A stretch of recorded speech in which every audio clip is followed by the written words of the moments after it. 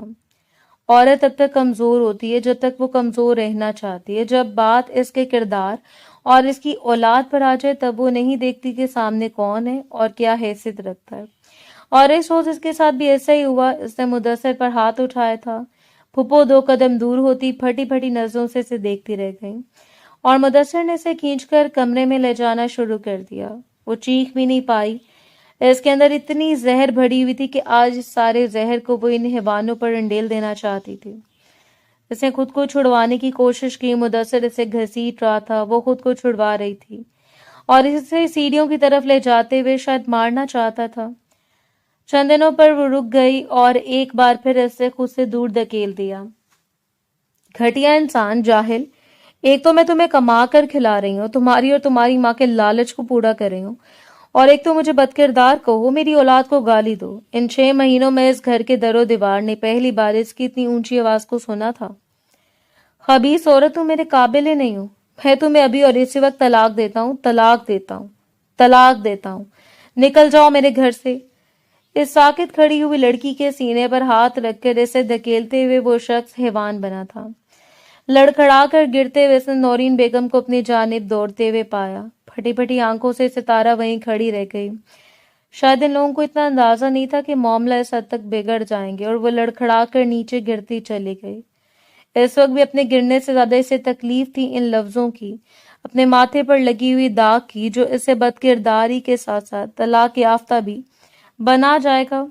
آخری زینے سے تو وہ فرش پر آ گری، اوندھے منہ، اس کی ٹھوڑی سے سرخ سیال بہتا ہوا گردن تک آیا۔ نورین بیگم کے ہاتھ اس کے کندھوں پر پڑے اور اس نے آنکھوں کو بند کر لیا۔ بس ایک سیاہ ترین سفر کا اختتام ہوا، ایک کانٹوں بھرے راستے کا اختتام ہوا جو اس کے باپ نے اس کے حصے میں لکھا تھا، جس کی کوئی منزل نہیں تھی، اور آنکھوں کو بند کرتے وہ بے یار و مددگار پڑی رہ گئی۔ اس نے صرف یہ رشتہ نہیں کھویا تھا، اس کے کھونے کا تو اس سے کوئی دکھ ہی نہیں تھا۔ اس نے اپنا بچہ کھو دیا، وہ معصوم سی جان جو اس کے وجود میں زندگی کی ایک نئی امید تھی۔ اس نے اپنا اعتماد کھو دیا، اس نے اپنے چہرے کی چمچماتی ہوئی رنگت کو کھو دیا، اس نے اپنی آنکھوں کی خوبصورتی کو کھو دیا، اور عورت کے لیے ان چیزوں کو کھونا بڑی تکلیف دہ بات ہے۔ اگر بظاہر یہ سب کچھ نظر نہیں آتا تو اندرونی طور پر یہ سب کچھ کھوکھلا کر دینے کے لیے کافی ہوتا ہے، اور وہ بھی کھوکھلی ہو کر رہ گئی تھی۔ اپنے باپ کے گھر میں ایک کمرے میں لگی وہ بھابھیوں کی باتوں کو برداشت کرتی نحوست بھری لڑکی، جس کے باپ کو اگر کچھ احساس ہوا بھی تھا تو اتنا سر پر حاوی نہیں ہوا کہ وہ خود کو قصوروار سمجھنا شروع کرتے۔ پھوپھو نے رو رو کر محنت سماجت اور ساتھ ہی یہ احساس دلایا کہ مدثر مرد تھا، بغیر اجازت کے بیوی کے باہر رات گزارنے پر بہک گیا۔ ڈھکے چھپے لفظوں میں انہوں نے حلالہ کی بھی درخواست کی، لیکن اس روز اپنے بالوں کو نوچتے ہوئے وہ چیخ پڑی تھی۔ اس نے پاس پڑا ہوا جگ اٹھا کر پھوپھو کی طرف اچھال دیا۔ نکل جائیں میری زندگی سے، دفع ہو جائیں یہاں سے، آگ لگے ان سب لوگوں کو جنہوں نے مجھے جلا کر خاک کر دیا۔ وہ 24 سالہ لڑکی فرش پر بیٹھی روتی چلی گئی، اور اس کی ماں نے اسے سمیٹ کر کلیجے سے لگا لیا۔ سب کو معلوم ہو چکا تھا وہ جس تکلیف سے گزر رہی تھی، اس تکلیف کا ازالہ اتنی جلدی ممکن نہیں، اس لیے اس کے باپ نے بھی خاموشی اختیار کر لی۔ لیکن یہ خاموشی ایک بار پھر طوفانی شکل اختیار کر گئی جب ایک طویل عرصے کے بعد اس روز وہ ایک بار پھر اس کے دروازے پر آ کھڑا ہوا۔ بڑی مشکل سے اس کے متعلق معلومات کر کے حاصل کر کے وہ وہاں تک آیا تھا۔ اس رات کے بعد اس کا اچانک غائب ہو جانا، اس علاقے سے پوچھ گچھ کر کے وہ مدثر کے دروازے تک تو گیا، لیکن مدثر نے اس کا گریبان پکڑ لیا۔ تو تم تھے جس کے ساتھ اس نے راتیں گزاری، اور مدثر کو ایک گھونسے کی مدد سے دور اچھالتے ہوئے وہ اس کے سینے پر اپنا پاؤں رکھ کر کھڑا تھا۔ آج کے بعد بات کرتے ہوئے 1000 مرتبہ سوچنا ملک کا شان تمہارے جسم سے داخل ہو کر تمہاری روح سے نکل جائے گا۔ اس بد لحاظ شخص نے نہ ہی اس کا پتہ دیا اور نہ ہی وہ اس تک پہنچ پایا، لیکن مدثر کی باتوں سے اسے اندازہ ہو گیا تھا کہ مدثر اس کا نام و نہاد شوہر تھا جو اسے طلاق دے چکا تھا۔ وہ کہاں گئی ہوگی، اس کا حمل، وہ کس اذیت سے گزر رہی ہوگی، اسے کچھ معلوم نہیں تھا، لیکن اندر ہی اندر ایک گلٹ تھا۔ وہ ایک بار اس سے بات کرنا چاہتا تھا۔ سامنے صوفے پر وہ سر جھکائے بیٹھی تھی، مرجھائی ہوئی رنگت۔ ان 5 مہینوں نے اسے کیا سے کیا بنا کر رکھ دیا، ہلکا سا بڑا ہوا وزن، ویسے سوگوار آنکھیں اور لبوں پر خاموشی. آپ کی فائل ابھی تک میرے پاس موجود ہے، اگر آپ چاہیں تو لے جا سکتے ہیں. معذرت کرتی ہوں کہ میں انہیں واپس نہیں کر پائی. وہ ہمیشہ سے ایسی تھی، اپنی ذمہ داریوں کو نبھانے والی، نہ کہ ان سے روگردانی کرنے والی. میں بہت الجھن میں ہوں. مجھے اس بات کا افسوس ہے کہ آپ نے اتنا بچہ کھو دیا اور آپ کی زندگی میں اتنا بڑا ہنگامہ ہوا. وہ نظریں جھکائے اپنے جوتوں کو گھورتا رہا، جبکہ سامنے بیٹھی ہوئی لڑکی نے سر اٹھا کر اسے دیکھا تھا. اس کا افسوس کرنے کے لیے میں کافی ہوں، آپ کو اس کی ضرورت نہیں ہے ملک صاحب. خداحافظ کہتے ہوئے وہ چپ چاپ اس کے سامنے سے اٹھ کر چلی گئی. اب مزید وہ اپنے لیے کوئی الزام نہیں سن سکتی تھی. اسے معلوم تھا اس دنیا میں اس کا جینا دوبھر ہو جائے گا. ملازمہ کے ہاتھوں سے تمام ضروری کاغذات بھجوا دیے. اسے اس روز وہ ساری ضروری کاغذات تو لے لی گیا، لیکن اپنی بے حد قیمتی چیز وہیں چھوڑ کر آیا تھا. وہ جو آج تک اس نے کسی کو دینے کا ارادہ نہیں کیا، شاید خدا نے وہ چیز اس لڑکی کی جانب موڑ دی تھی، اور وہ اس کا دھڑکتا ہوا دل تھا جو اب مائرہ صدیق کے نام تھا. ٹھنڈی ٹھار ہوا اس کے کسرتی وجود سے ٹکرا کر اس کی ہڈیوں میں سرایت کرتی جا رہی تھی. ٹھنڈی ہوا کے جھونکے شاید اس کی بےتابی کو کم نہیں کر پا رہے تھے. ہاتھ میں سلگتے ہوئے سگریٹ کو لبوں سے لگا کر اسے نہ جانے کتنی بار اس کے خیالوں کو دماغ سے نکالنے کی کوشش کی، لیکن وہ جیسے اٹک گیا. اتنا بھی معلوم نہیں ہے وہ کسی کی دسترس میں رہی ہے، کسی کی بیوی بن کر، کسی کے بچے کی ماں بن کر. سب سے کمزور پہلو کو اجاگر کر کے اس نے بدل ہونے کی کوشش کی، لیکن اب تو وہ کچھ بھی نہیں ہے، نہ کسی کی بیوی، نہ کسی بچے کی ماں، اور نہ ہی کسی کی دسترس میں. دل جب کسی ایک بات پر اٹک جاتا ہے تب دماغ جتنے بھی دلائل پیش کرے، دل کے پاس ایسی تجویزیں ہوتی ہیں کہ وہ اسے قائل کر لے. اور دل و دماغ کی اس جنگ میں اس روز ہار دماغ کی ہوتی ہے. تو زمانے کا دستور لگ رہا ہے. ایک مبہم سی مسکراہٹ کے ساتھ سر جھکائے ہوئے 15 دنوں سے چلتی ہوئی اس جنگ کے بعد اس نے دماغ کو ہارنے کا پیغام بھیج دیا. اس کا دل کے جذبات سر چڑھ کر بول رہے تھے، اور اب ان سے رخ پھیرنا ممکن نہیں تھا. دوسری بار ان کے دروازے پر آتے ہوئے اسے نہیں سوچا تھا کہ وہ کبھی اس خواہش کو لے کر ان کے دروازے پر آئے گا. صدیق صاحب اس کے سامنے ٹانگ پر ٹانگ چڑھائے بیٹھے تھے. فرمائیے، میں کیا مدد کر سکتا ہوں آپ کی؟ ان کی کاٹ دار آواز اس کی سماعتوں سے ٹکرائی تو اس نے سر اٹھایا. میں مائرہ سے نکاح کرنا چاہتا ہوں، آپ سے اس کا ہاتھ مانگنے آیا ہوں. اور صدیق صاحب نے نہ جانے کتنی دیر اسے دیکھتے رہے، اور پھر ذرا سا سمجھے.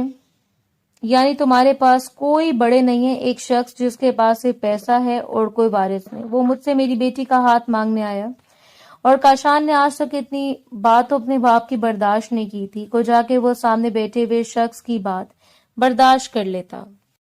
کبھی کبھی ہمارے بڑے ہمارے سر پر موجود ہوتے ہیں، لیکن صرف بوجھ بن کر، صرف ہم پر مسلط ہونے کے لیے، نہ کہ اس لیے کہ وہ ہمارا خیال رکھیں، ہمارے محافظ بن کر ہماری زندگی کے فیصلے کریں.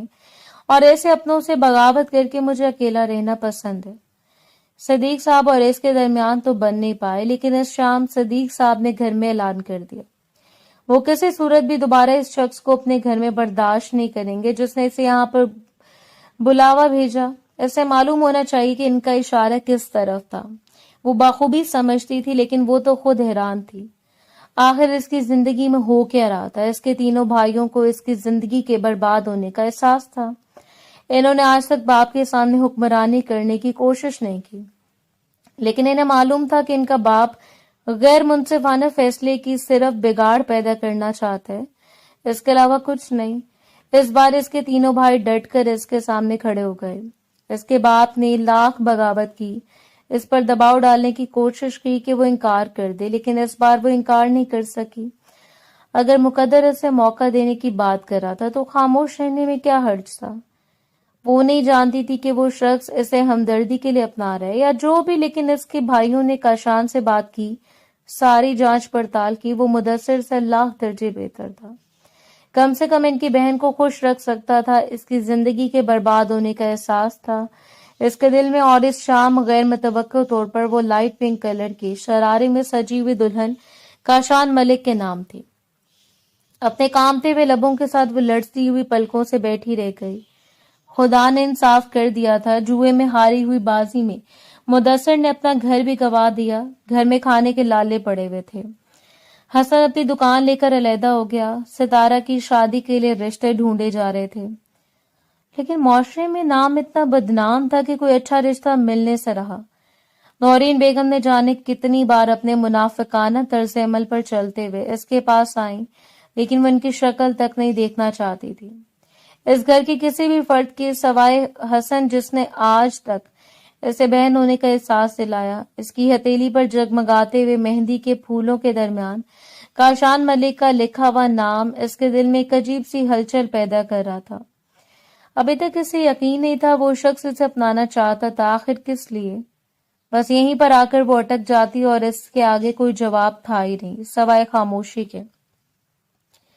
صدیق صاحب نے اس نکاح میں شرکت نہیں کی. اس کے بھائی سائے کی طرح اس کے ساتھ رہے. نکاح نامے پر سخت کرتے ہوئے اس نے اپنے سب کچھ اس شخص کے نام کر دیا جسے وہ ٹھیک طرح سے جانتی تو نہیں تھی، لیکن خدا پر بھروسہ کرتے ہوئے اگر اس بار بھی قسمت اس کے ساتھ کوئی چال چلتی تو شاید وہی اس کے قابل نہ رہی. شاندار گھر کے شاندار سے کمرے میں سے عزت و احترام کے ساتھ بستر پر لا بٹھایا گیا. کمرے کو خوبصورتی سے سجایا گیا تھا. کسی بھی طرح سے اسے یہ احساس نہیں دلایا گیا کہ وہ ایک طلاق یافتہ لڑکی ہے. اور کچھ لوگ ایسے ہی ہماری زندگی میں معاوضہ بن کر اترتے ہیں. اگر ساری دنیا بھی آپ کے خلاف کھڑی ہو جائے تب بھی ان میں سے ایک شخص ایسا ہوتا ہے جس کا دل خدا آپ کی جانب موڑ دیتا ہے، جو آپ کے لیے تڑپتا جانتا ہے، جسے آپ کی محبت کا، آپ کے وجود کا احساس ہوتا ہے. اور اس کے سامنے بیٹھ کر اسے باریک بینی سے دیکھتے ہوئے شخص کی آنکھوں کی تڑپ بتا رہی تھی کہ وہ حقیقت میں اسے یوں دیکھ رہا تھا جیسے اسے پا لینے پر خدا کا شکر گزار ہو. اپنی لڑزتی ہوئی پلکوں کو اٹھا کر اس نے کاشان ملک کی آنکھوں میں دیکھا. اس کی آنکھوں کی بے قراری پر مائرہ کا دل دھڑک کر رہ گیا. کیا آپ نے مجھے اپنا نام دیا صرف اس لیے کہ میری زندگی برباد ہو گئی؟ کیا یہ ہمدردی ہے؟ اپنے ملائم سے لہجے میں سوال کرتے ہوئے وہ اپنی پلکوں کی نمی کو چھپا رہی تھی اور مقابل نے ذرا سا مسکرا کر اسے دیکھا اور پھر اس کے مخملی ہاتھ کو پکڑ کر اپنے سینے پر رکھ لیا. ہاں، تم اسے ہمدردی سمجھ سکتی ہو، لیکن تمہارے ساتھ نہیں، اپنے دل کے ساتھ. میں نے اپنے دل کے جذبات کے ساتھ ہمدردی کی ہے. اگر اسے رون دیتا تو شاید ساری عمر پچھتاتا رہتا. پہلی بار وہ اس شخص کا اس طرح کا لہجہ سن رہی تھی. اس کا دھڑکتا ہوا دل ثابت کر رہا تھا کہ وہ جھوٹ نہیں بول رہا، اور نہ جانے کتنی دیر سے وہ اسے یک ٹک دیکھتی رہی. بس کر دیں، دیکھنا آج رات یہی تو کرنا ہے، اس کے علاوہ تو اور کوئی کام نہیں. آنکھ کا کونا دباتے ہوئے وہ شرارت کرنے سے باز نہیں آیا اور مائرہ کا سرخ چہرہ رنگوں میں ڈوب گیا. پہلی بار اس کی آنکھیں ہلکا سا جگمگا اٹھیں. مدثر نے اسے میاں بیوی کے باہمی تعلقات کے بارے میں اتنا خوفزدہ کر دیا تھا کہ وہ لرز کر رہ جاتی، لیکن سامنے بیٹھا ہوا شخص جس نرمی سے اسے سمیٹ کر اپنے قریب کرتا جا رہا تھا، اس کے وجود میں بے چینی اور بے قراری کے علاوہ کچھ نہیں تھا. اس کے سینے پر سر رکھتے ہوئے وہ رو پڑی اور باری باری اس کی پلکوں پر لب رکھتے ہوئے کاشان نے نرمی سے اپنے لب اس کے لبوں سے جوڑ دیے. وہ رات سرگوشیاں بھری رات تھی، وعدے بھری رات، قسمیں بھری رات، اور اس رات کاشان ملک نے اپنا آپ اس پر نچھاور کرتے ہوئے اسے احساس دلا دیا کہ وہ واقع اس کی محبت ہے. ماضی کا کوئی بھی ذکر کیے بغیر وہ نرمی سے اس کے وجود میں سرایت کرتا جا رہا تھا اور بکھر کر آنکھیں بند کرتے ہوئے وہ اس کے بازو میں بگڑتی رہ گئی. مجھے ساری زندگی اسی طرح چاہ سکیں تبھی اتنی چاہت نچھاور کریں، وگرنہ میں ٹوٹ کر بکھر جاؤں گی. اس نے اپنا اندیشہ بیان کیا تھا اور مقابل نے محبت سے مسکرا کر اسے دیکھا. میں وعدہ تو نہیں کر سکتا، لیکن مجھے یقین ہے تم کم سے کم میرے دل میں اپنی محبتوں کو کم نہیں کرنے دو گی. اس دنیا میں تمہارے علاوہ وہ شاید ہی میں نے کسی کو اپنا مخلص مانا ہو، اور مجھے یقین ہے کہ اس مخلصی کو تم نہیں توڑو گی. جنون سے اس پر نچھاور ہوتے ہوئے وہ اس کی سانسوں کو بہکاتا جا رہا تھا. گرم تپش دیتی ہوئی سانسیں، بےتابی اور دھڑکتے ہوئے دل، پھیلے ہوئے وجود کی خوشبو. وہ حسین رات تھی، وصل کی رات، اور اس رات کی حسین خیزیوں سے متعارف ہوتی ہوئی لڑکی اپنے پروردگار کی شکر گزار تھی. مقابل نے نرمی سے اسے سمیٹ کر اپنے سینے میں پیوست کر لیا. دو دل دھڑکتے چلے گئے. چاندنی گواہ تھی اس بات کی. کیا بنے ایک دوسرے سے جدا کوئی نہیں کر سکتا، کوئی بھی نہیں، کیونکہ ان دو دلوں میں محبت ڈالنے والی ذات پروردگار کی ہے، اور خدا کے فیصلوں کے سامنے سر اٹھانا کسی کے بس کی بات نہیں ہوتی۔ ان 2 دنوں کے اندر اندر اسے لگنے لگا کہ زندگی اسے تو اب اپنا متعارف ہوئی ہے۔ زندگی اتنی حسین ہو سکتی ہے، اس بات کا اسے بالکل بھی اندازہ نہیں تھا۔ اس دن بھی کچن کے معاملات ملازمہ کے سپورٹ کر کے وہ باہر آئی۔ فریش ہونے کے بعد ہلکے نیلے رنگ کا کامدار سوٹ پہن کر اس نے بالوں کو سنوار لیا۔ یہ رنگ کاشان کا پسندیدہ رنگ تھا۔ ہر شام وہ اس کے لیے گلابوں سے بنے ہوئے گجرے لے کر آتا، جن کی خوشبو سے معطر ہو کر وہ اس کے وجود میں سمٹ جاتی۔ داخلی دروازے سے اندر آنے والی عورت کو دیکھ کر وہ سیڑھیوں پر کھڑی رہ گئی۔ وہ اسے پہچانتی نہیں تھی، لیکن اس کے چہرے کی رونق اور مغروری بتا رہی تھی کہ وہ عورت اسے جانتی ہے۔ لائٹ گرے کلر کی ساڑی میں اس کا جگمگاتا ہوا وجود، ڈیسنٹ میک اپ اور ہاتھ میں مہنگا کلچ، اس عورت نے سر سے پیر تک اسے دیکھا۔ تو تم کاشان کی بیوی، وہ بڑی باریک بینی سے اس کا جائزہ لے رہی تھی، اور مائرا سمجھ نہیں پائی کہ اسے کیا کہنا چاہیے۔ آپ؟ اس نے سوالیہ نظروں سے انہیں دیکھتے ہوئے بات کو ادھورا چھوڑا۔ کاشان نے تو نہیں بتایا اس کی ماں ہوں میں۔ اس سے پہلے کہ وہ عورت مزید کچھ کہتی، داخلی دروازے سے کاشان اندر داخل ہوا، بازو پر کوٹ ڈالے مسکراتا ہوا، اور اندر کھڑی ہوئی عورت کو دیکھ کر اس کی مسکراہٹ سمٹ گئی۔ وہ خوش دلی سے آگے بڑھ کر ان کے گلے لگا اور پھر پلٹ کر مائرا کو دیکھا، لیکن اس سے پہلے کہ وہ تعارف کرواتا، اس عورت کی چلتی ہوئی زبان نے ماحول کو تناؤ کا شکار کر دیا۔ تو آخر وہی ہوا جس کا تمہیں ڈر تھا۔ ایک مڈل کلاس لڑکی نے تمہیں اپنے بہکاوے میں گھیر ہی لیا۔ انہوں نے مائرا کے ہونے کا بھی لحاظ نہیں کیا، اور اس کے چہرے کی رنگت لمحے بھر میں ہزار پڑ گئی۔ کاشان نے پلٹ کر اسے نہیں دیکھا تھا۔ ہم بیٹھ کر بات کرتے ہیں، اور پلیز بات کرتے ہوئے اتنا دھیان کیجیے کہ آپ میری بیوی کے بارے میں بات کر رہے ہیں۔ اس بار اس کا لہجہ بھی سنجیدہ تھا۔ اوہ پلیز کاشی، یہ مڈل کلاس خوبصورت لڑکیاں اس لیے تو اتنا سچ سمجھ کر معصومیت کا ناٹک کرتے ہوئے دوسروں کی زندگیوں میں آتی ہیں تاکہ ٹھاٹ بھاٹ سے رہ سکیں۔ موم پلیز اپنی زبان کو سنبھال کر بات کیجیے۔ میرے معاملات میں مداخلت کرنے سے میں نے آپ کو اور ڈیڈ کو منع کر رکھا ہے۔ اس کی بات کا اثر کچھ ایسا تھا کہ نازش بیگم کو خاموش اختیار کرنا پڑی، لیکن ان کے چہرے کی مغروری بتا رہی تھی کہ انہیں یہ سب کچھ ایک آنکھ نہیں بھا رہا۔ وہ پلٹا اور پلٹ کر مائرا کے پہلو میں کھڑا ہوتے ہوئے اسے اپنے ساتھ لگا لیا۔ یہ مائرا کاشان ملک ہے، میری بیوی، اور ہمیشہ رہے گی۔